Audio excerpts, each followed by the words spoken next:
Everyone in.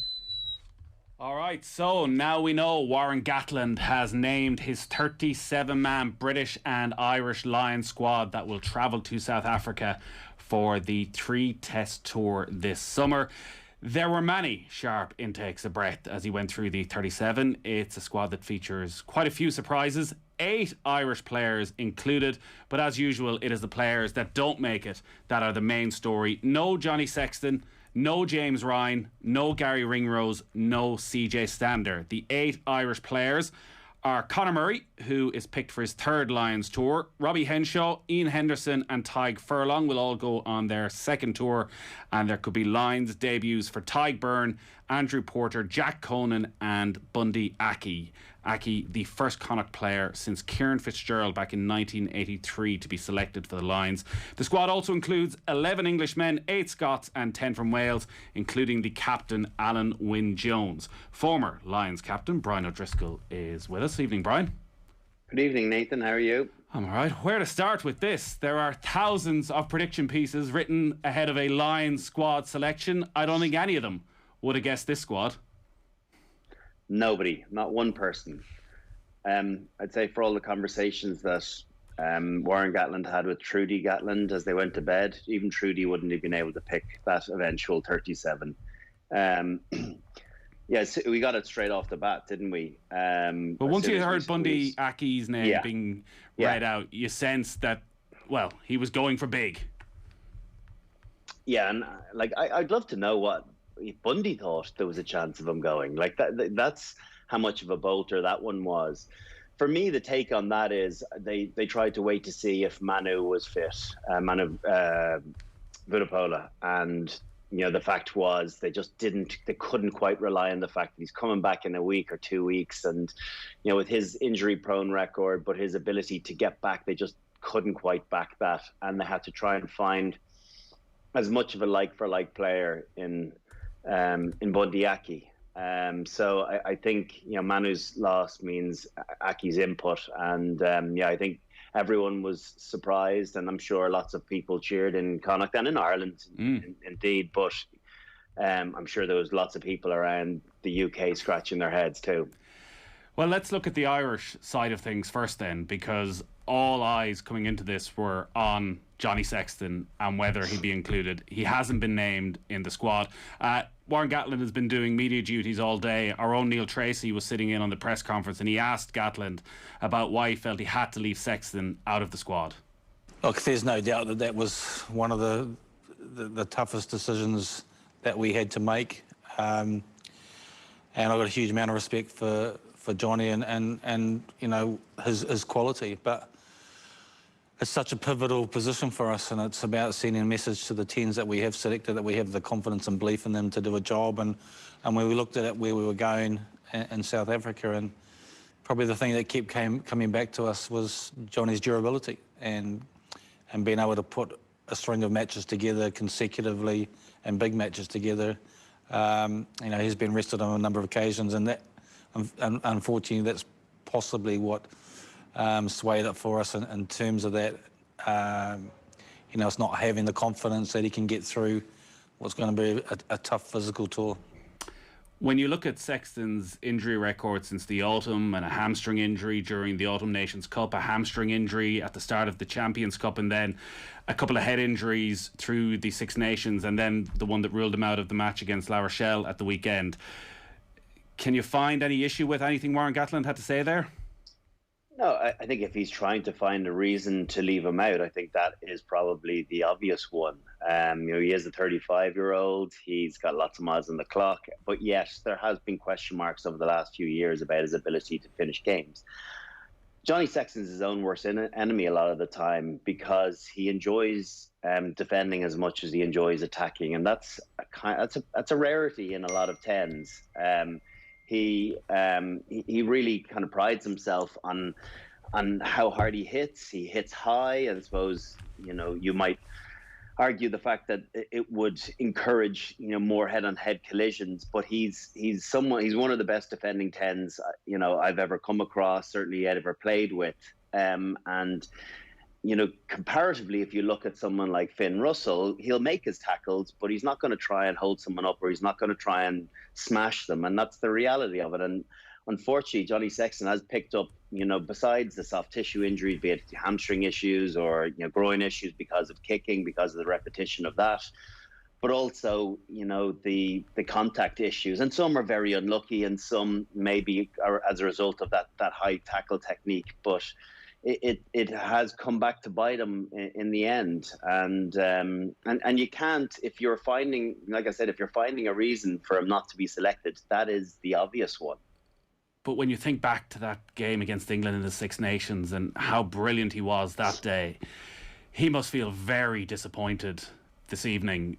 Particularly, he's always had an issue with people questioning his durability, because they have been there for the last 2, 3, 4 years, and whenever it's brought up in press conferences, he always fights back against it, that he feels if you look deeper into the statistics, actually it's not as bad as everybody says. So in that situation, are you ringing Warren Gatland afterwards and making your point, or do you just sit tight and listen? As we know, the last time the Lions went to South Africa, 10 players ended up coming home early. There may still be a chance. Yeah, there's a lot of rugby still to be played. So no, you don't go and you don't dirty your bid by making any kind of reactionary phone calls. He will be very disappointed, and you're right. He does feel as though the media coverage of his issues have far outweighed the actual incidents themselves. I think the other point that's worth thinking about, and it's a really important aspect in any team selection meeting, who's fighting your corner?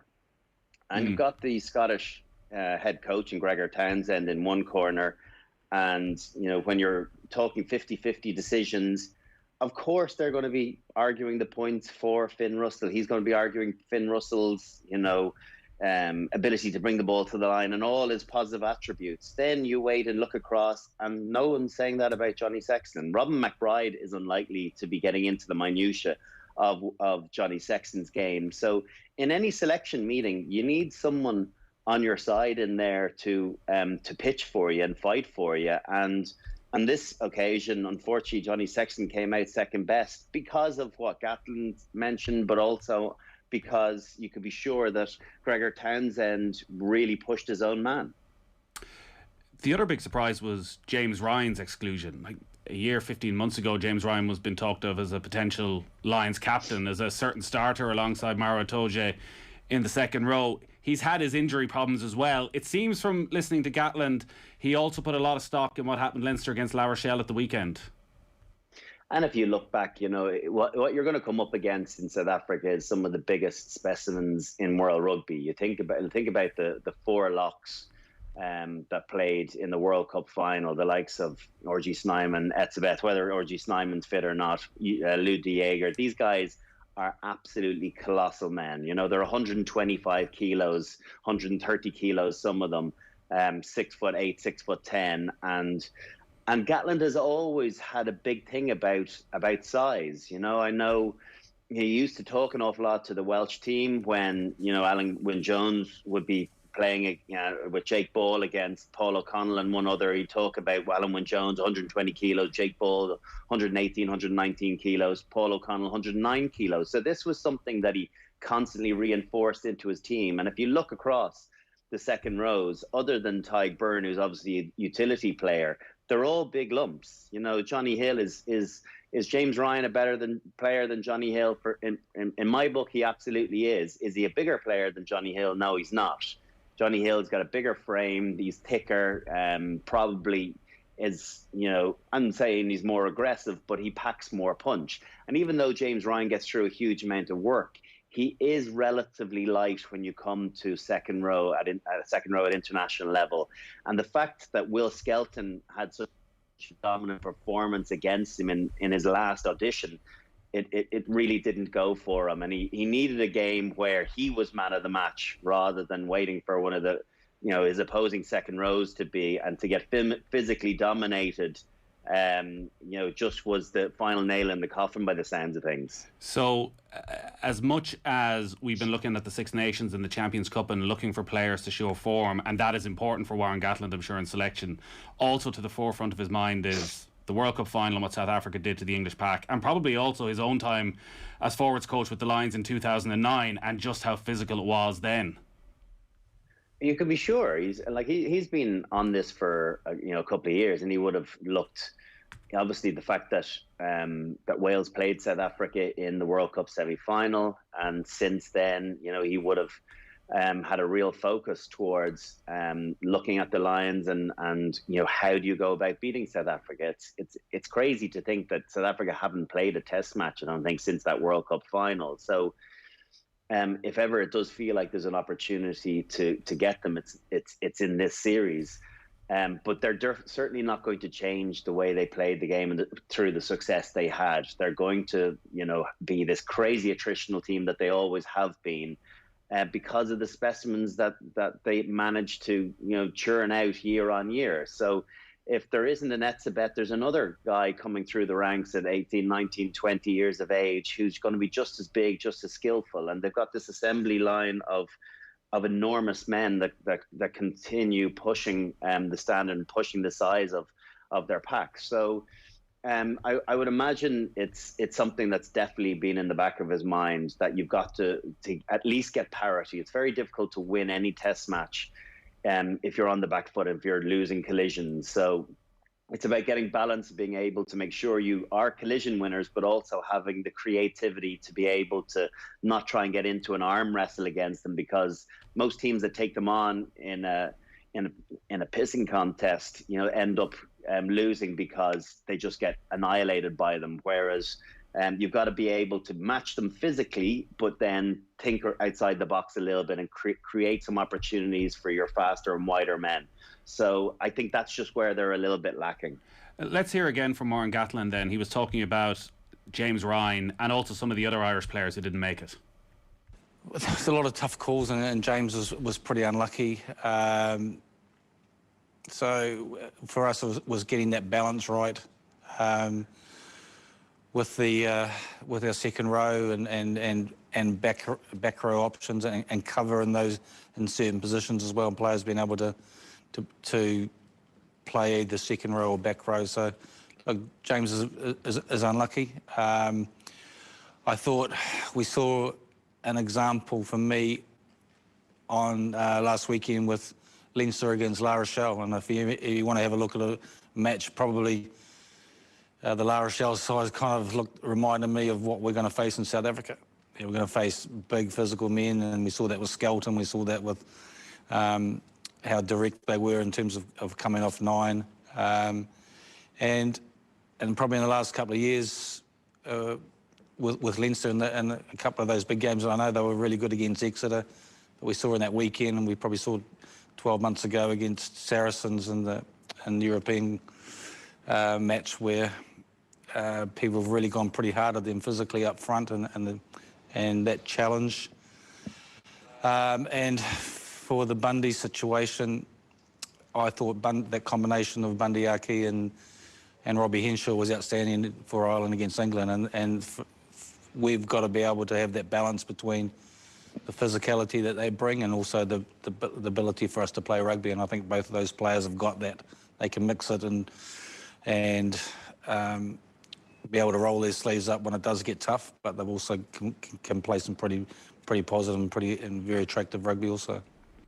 Yeah, as much as we end up on a day like this focusing on the players who missed out, there's some real good news stories there from Bundy Aki and Jack Conan as well, who, what a turnaround it's been for him over the last few months. Had such a difficult time after picking up the injury early at the World Cup, barely played for a couple of years up to coming back in this Six Nations, and now he finds himself on a Lions tour.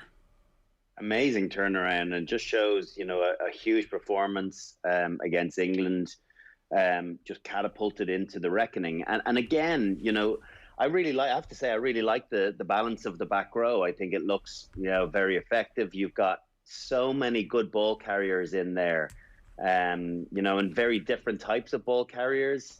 I think if people are saying, I would have picked Stander over Conan. For me, there's way more dynamism to the carrying that Jack Conan does. And in the past, I felt that, at times he had gone missing in games, but that hasn't been the case this season. Even at the weekend, he kept turning up and giving advantage line, even though he was finding it very difficult. So, conversely to Stander, he's coming at you. Are you able to match him on the gain line? Whereas Conan's ability to use his footwork, his explosiveness is more impressive. His ball handling is better than Standard's. He's a good offloader. And then if you're looking at linking other guys around him like Tipperick, Simmons is a great inclusion as well, thinking about the fast track and the explosiveness that he brings, along with the experience of Falatau and Curry. I just think that looks like a really, really good loads of really good back row options, with the possibilities of throwing Laws, Atoji, and Byrne into six at any time. So I think for me that's the most satisfactory piece. Even though there's some guys that will feel hard done by left out, I think that they've really nailed the back row options. If we were in England now, we'd probably be talking about Sam Simmons as being one of the bolters. Hasn't featured for the national side over the last couple of years, but from what you're saying, it is that dynamism as well that has got him in against and ahead of some of the players who've been playing in the international team. Well, it was flabbergasting, the reality, his form in the Premiership, how it hasn't been picked up. And it almost feels like it was pig-headedness by Eddie Jones, that there was so much of a call for Sam Simmons to be brought in ahead of Billy Vunipola that he dug in and stuck with Billy Vunipola, who was relatively ineffective for most of the Six Nations, who looks very shy on game time. So, on the flip of that, Simmons has scored, I think, 11 or 12 tries this season. Some of them have been length of the pitch.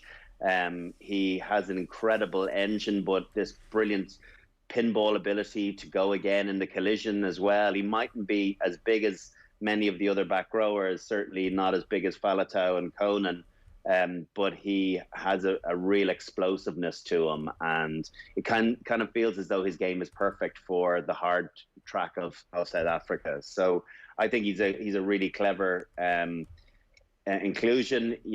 There won't be an expectation for him to make the test team, but don't bet against it.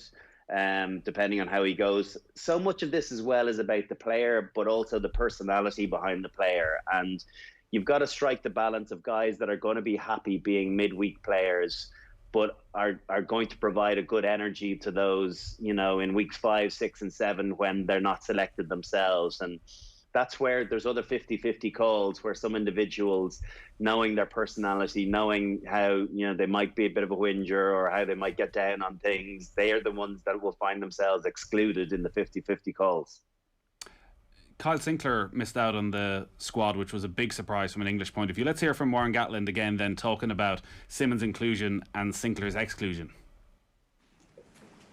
What I like about Sam Simmons, having watched him, looking at South Africa, you have to have players, and particularly in your forward pack, that just don't put the ball under their arm and run hard and straight. You've got to have, players with footwork, and I think Simmons has got that. He's got pace.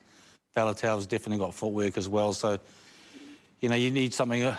It's not about trying to match them physically. You've got to have players who can do that, but you've got to be able to bring some variation in terms of your attacking options. And Simmons, from shorter line outs and the way that X use him, he's got that variation where he's got the pace and sort of variation in terms of some of their line out options they use off the back of the scrum.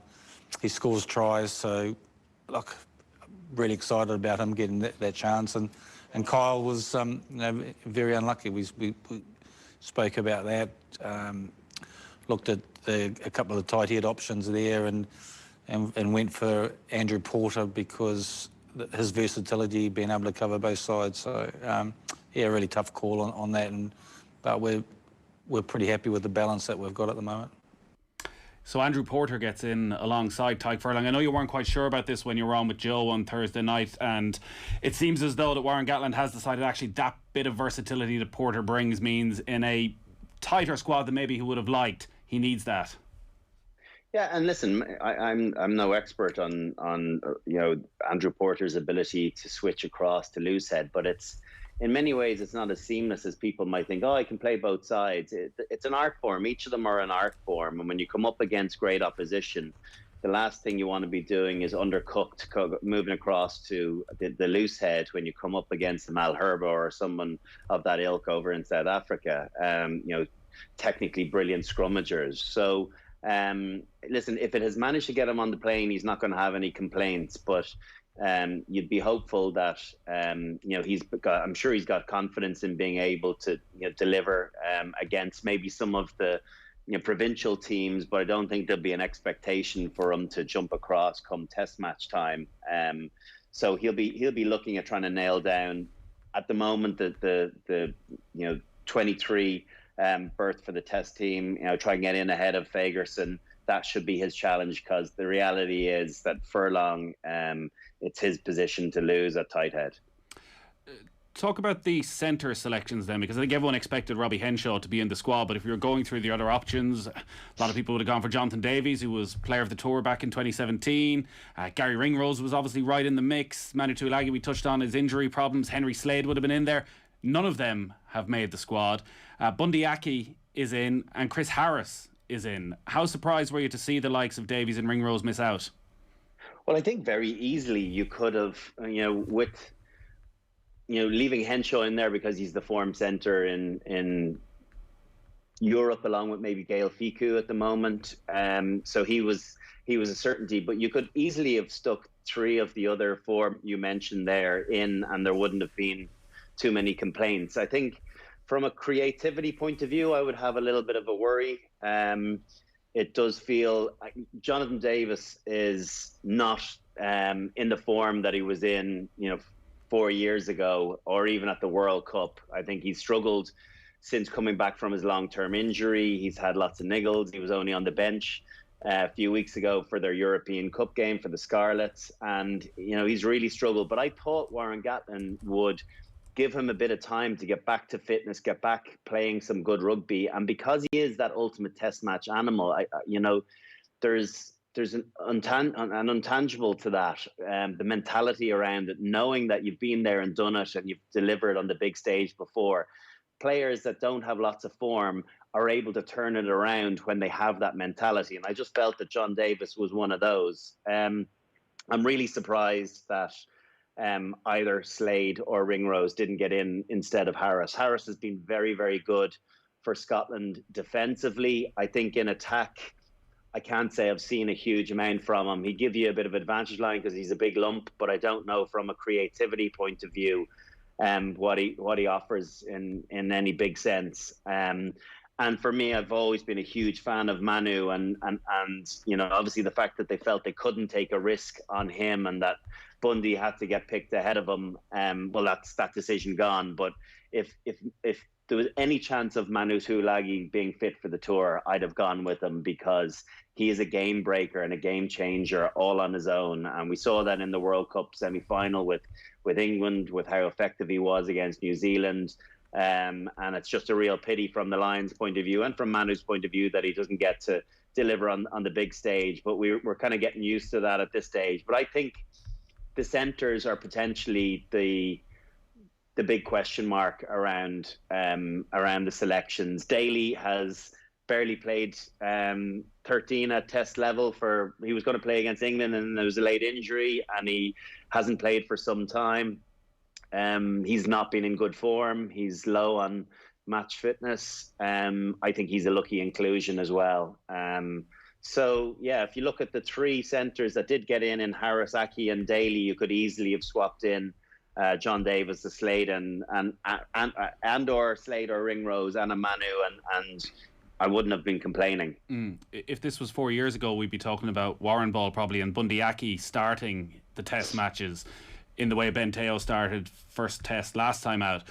The fact that Owen Farrell came in and did so well in the second two Tests, do you think even 4 years on Gatland has learned from that, and that the likelihood is that Farrell starts at 12? Yeah, I do think he will start at 12. I think Dan Biggar is the man to start the Test match right here and now. He, again, talk about warrior mentality. He finished the game on one leg last week for Northampton, making a key tackle at the end. He loves it, and he's in good form at the moment. He doesn't have to be the star of the show, but he definitely brings the best out of those around him. But he has moments of brilliance as well. Obviously, we know how effective he is in the backfield as well as a as a pseudo 15. I don't know if there's many 15s that are better than him catching high balls, of which there will be lots against South Africa. So his goal kicking's been really good. He's probably the form 10 around at the moment in more recent months. And so for me, I think him and Farrell, depending on who's kicking the better goals, will play 10-12, and that's a pretty strong defensive access as well. Along with maybe a Robbie Henshaw at 13. I think you've got to have a kicking game at 12 or 13. Obviously, you've got Farrell's kicking game. That's maybe the one upside to having Daly having a left foot in your 13 jersey. But, he's got a lot of work to do in catching up to everyone else. And right here and now, if they're playing South Africa next week, it's Farrell and Henshaw for me in the centre. We mentioned Gregor Townsend's potential influence, and there's eight Scots in the squad. 5 backs. Do you think there's a potential that over the space of the next couple of months he gets in Warren Gatland's ear enough that Finn Russell gets to start the test? Well, Finn Russell's really not a Warren Gatland type player. We've seen him for Scotland and particularly from Racing, and we all love watching him. Don't get me wrong, but it's difficult for him to conform to a particular model and a more contained model, which you will likely see at times from Warren Gatland's perspective. The Lions have scored some brilliant tries under Warren Gatland as well, so don't think that it's only Warren ball to be expected. But I just feel as though there's a security that comes with Dan Biggar, that he doesn't have those really loose moments that can be catastrophic, which Finn Russell still possesses. The reality is he still holds them, still has that card in his back pocket, and it makes people nervous and excited.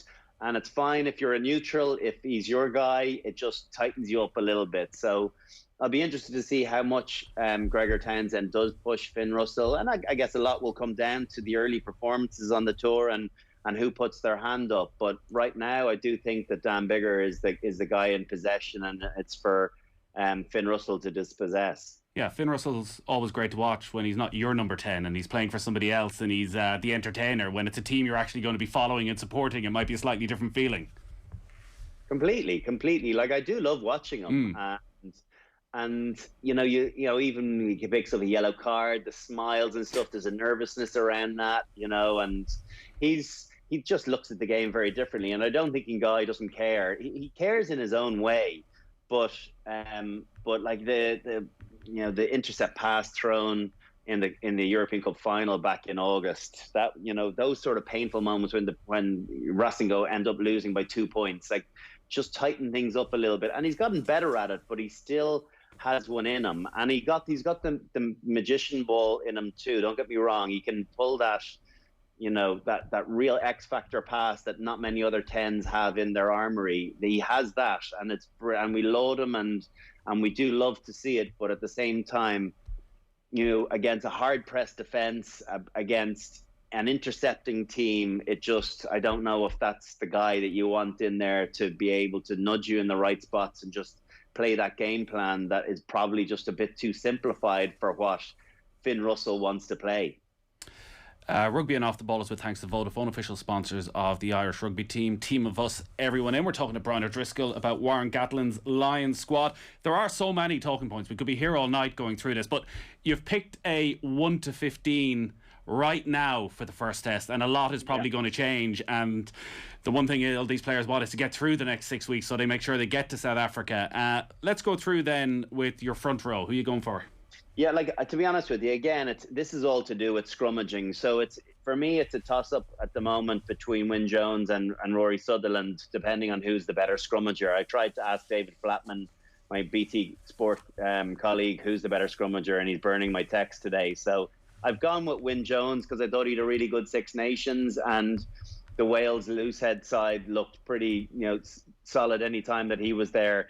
And in the front row with George, who has to find some actual fitness, match fitness. I'm sure he'll be training bloody hard from now to meeting up. And obviously he needs to really up some of the performances we saw from him this year. But he has a big engine too, and he's got a dynamism to his carrying that I just don't know and a size to him that I don't know Ken Owens possesses. So that's why he's there. Furlong, easy choice for me at tight head, and then the second row pairing picks itself. Alan Wynne-Jones as captain, and Maro Itoje playing in the second row together. I thought Itoje might play 6, but now that I don't have any other second rows jumping out, that I think, and I do feel as though the back row that's on offer here in Tom Curry, Justin Tipperick, and Faletau, I can hear all of Scotland screaming that Hamish Watson's not in there. But I think as the tour goes on, Justin Tipperick's been on 3 Lions tours now. Yeah.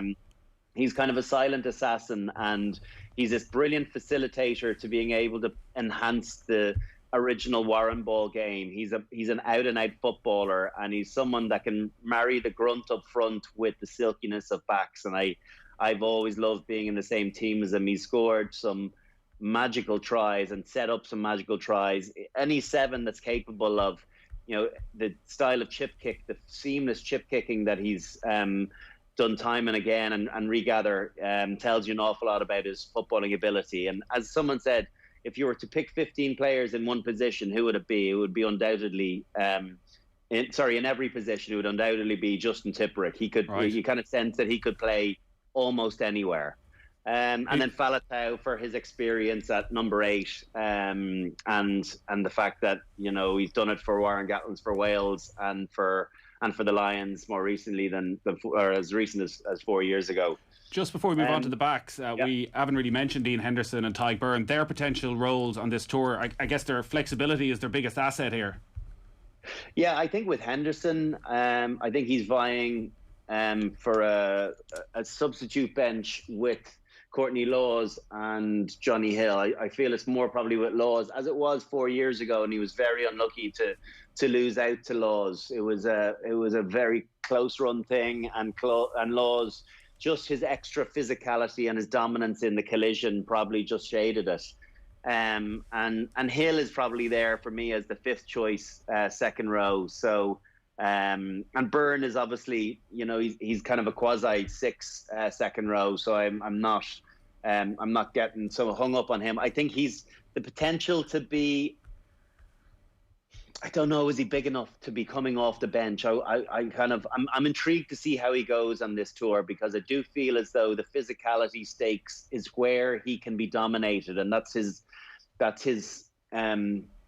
not his Achilles heel, but an area of weakness where the really big, powerful teams, a bit like James Ryan, maybe his exclusion, the same could be said about Tadhg Beirne. So yeah, I think he'll get lots of game time. I just don't know, will it be in and around the test match? Yeah. And then, as I mentioned, the back row of Curry, Tipperick, and Faletau. Curry, Tipperick, and Faletau. And then onto the backs. Conor Murray's sort of peaking again at the right time. Yeah, he is, and I don't think there's anyone else really putting their hand up. I was surprised at Ali Price getting in. I thought Thomas Williams might get in ahead of him. But again, Warren Gatland or Gregor Townsend is, he's got 5 of his Scottish backs into that selection, which I must say Ali Price was one of those surprises, even though he was on a few people's teams. And then Dan Biggar playing at 10, as I mentioned, with Farrell and Henshaw in the centres, and then again the back 3 for me right now picks itself in Anthony Watson, Liam Williams, and Stuart Hogg, that hopefully will finally get a chance to play in a Lions test match. So hard done by 4 years ago with that bad facial injury caught from Conor Murray's elbow. And yeah, he's the inform fullback along with Damien McKenzie in World Rugby. So I hope we get to see him on the big stage, because he's made for that fast ground, and his overall game it looks pretty outstanding. Be interested to see what comes of Rhys Sammet and Josh Adams. Is it a little bit too soon for Rhys Sammet? Probably, but you know what? He'll impress here because of his wheels, because of that crazy acceleration. He'll get some scores and he'll build a bit of momentum. But I just feel that the other guys are in pole position right now. Van der Merwe, I'm interested to see what comes of that, because going forward, obviously, he's a South African himself. playing for Scotland through residency, and has been very effective for them going forward. I think there's some real question marks around him in defence, his positional defence. He's been caught out a few times, and it's pretty unforgiving Test match rugby, and at this level, very unforgiving against the best players. So I'm going to keep a close eye on him when he is playing in some of those warm-up games as to how he's monitoring his defence, and it's not necessarily the actual collision winning. It's just getting himself an understanding of where he needs to be and who his man is. So, yeah, for me, the jury's out on that side of his game. But gosh, he's devastating with ball in hand, and he gives you advantage line in a back line like not many others can. Certainly not many there without Manu Tuilagi. So it's something different. Nice to have something different in your back three. Would you prefer to be playing centre in that 15 or the South African 15? It's a good question, Nathan. It's a good question. The problem is that the South African 15, they kick a lot. They really do. And Andre Pollard kicks an awful lot. If you think about Damien Delande and Lukhanyo, they chased an awful lot of kicks. And maybe the try that Mapimpi scored in the final gave us an inflated view as to what style they play. It's massively attritional, and it can be quite kick focused. So I think it's probably a bit of a toss-up right now. What you're saying is you'd be more likely to win in the South African team, but you'd have more of a role in the Lions team. Yeah, I think so. I think so. Right now, looking at it. But listen, so much is going to be on what game time these South African players in the lead up to it as well. Well, we're sort of basing everything off the World Cup final because it's the last we saw of them. But that's a hell of a long time ago in sport. It's over 18 months ago. So, yeah, it is an awful long time for us to be, building our assumptions. Also, you think about the injuries and don't even know all of what's going on in South Africa. But you look at the likes of RG Snyman, who had such a big impact coming off the bench, going for another operation now. You'd be hopeful that they'll have their best players back, because we want that huge physicality that we expect with Lions tours in South Africa, that crazy collision winning, goes back to 97. We had it in 09. Who can physically dominate one another and who can build a platform to be able to score the all important tries. So yeah, I'm intrigued to see what game plan. It's going to have to be a pretty simple game plan, and it'll probably not look overly different than 4 years ago with a few tweaks. But then you leave it to heads-up moments of when you make line breaks, and that's why the best players are exciting to watch, because they're able to play off script, and then they just look at what they've got in front of them. So right now, I feel as though they've missed a trick in the centres, all right, with a bit of creativity, and I wouldn't be overly excited if I was one of the outside backs with the prospect of some of the service they may or may not get. What about the captain then? Alan Wynne-Jones was widely expected to get the nod, and he has done. He's following your pattern. He's going to be playing in his 4th Lions tour. He played in every test across his 3 previous tours, either as a starter or off the replacements bench. You played him in 09 and 2013. Was he a ready-made captain even then? Yeah, he was. He's got this crazy durability as well. He doesn't miss a lot of rugby. I know he had one, longish injury by his standards this season, but managed to get back for Six Nations. So he lasts. He's always been an 80-minute man as well, and it's important to have your captain that's someone that is likely to finish the game too, even at 32 years of age. He's not as old as people think. I think he's only 32 or maybe 33. So he's been around obviously a long time, but he's uncompromising in the way he plays the game. He's tough as old boots, and he was the obvious choice. I think you could have picked Maro Itoje as captain, but the fact that he doesn't have that much experience might have been a bit of a bolt from the blue. Might be one cycle too soon for Maro Itoje, but you would anticipate his time might come again. But Alan Wynne-Jones for me was was always locked and loaded. With the kind of notable mention for Stuart Hogg, who's clearly done a good job with Scotland, but I think it's very difficult to captain any team, but particularly the Lions from 15. When we're watching back the Inside the Lines in 20 years, is Alan Wynne-Jones the type who's going to have one of those iconic pre-match speeches? Yeah, I think he's got the potential to deliver something pretty powerful, but I think it's all to do with how he performs and how he backs that up, and the physicality that he brings, and the calm kind of steely exterior that he possesses. I think you don't see him flustered very often. He's got a great relationship with referees. He's kind of sneaky, a bit Leo Cullen-esque in kind of the way he gets stuck into guys as well, unbeknownst to referees and assistant referees, which is always nice to have on your side. But yeah, there's a real canniness to him as an individual, as a player, but he's a phenomenal athlete on top of all that. So he very much is the second row package that you would hope to have as any leader going into battle down in one of the more difficult places to go and play. There's obviously such a rich history of the Lions, but it's a big commercial beast at this stage as well. Is there a lot expected of the Lions captain in the month, 6 weeks ahead of the tour, and then when you get there? Yeah, there is an awful lot. It's an onerous challenge at times. It's a huge honor, but it can be all consuming. I found it quite a challenge in 2005. Obviously, I was a lot younger at 26, and I still had a lot to learn. But I did learn an awful lot about captaincy from that tour. New Zealand's probably a bit more of a goldfish bowl with regard to rugby than South Africa is, even though they do love their rugby in South Africa too. Also, this will be a very different tour with regard to access, where you're allowed to go, when, and your limitations to interactions with people outside. Well, even of on that camp. today, Warren Gatland was saying that they're not fully settled on all the venues yet for the matches. Yeah, and like the question marks around whether there's going to be crowds or not, you'd anticipate there won't be at this point. I'm not sure what's going on in Super or in the Pro 16 as it is at the moment with crowds. I haven't watched enough of it, but right now you would anticipate that there's not going to be substantial crowds anyway. So it's going to be much the same as what they've experienced for the last 15 months.